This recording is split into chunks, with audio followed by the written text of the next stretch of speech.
ఎవరా నువ్వు? మన్నవ సాంబశివరావు. పండించేది వరి, పుట్టింది ఈస్ట్ గోదావరి.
ఒక్కడివే ఇంతమందిని కొట్టావా?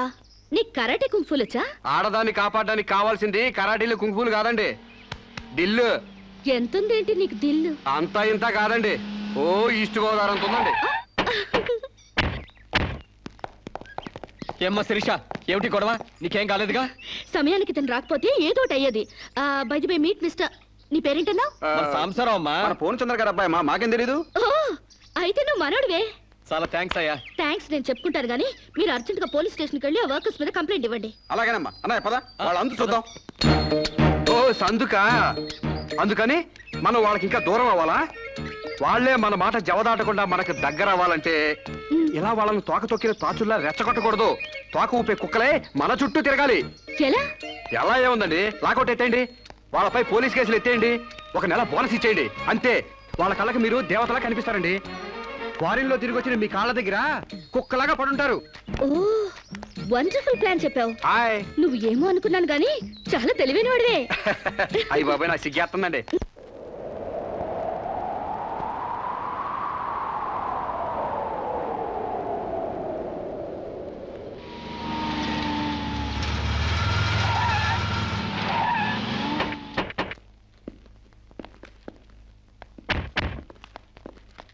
డియర్ ఫ్రెండ్స్, అమ్మాయి గారు లాకౌట్ ఎత్తేశారు. మీకు 2 నెలల బోనస్ ప్రకటించారు. మీ మీద ఉన్న పోలీస్ కేసు కూడా ఇచ్చేసాం.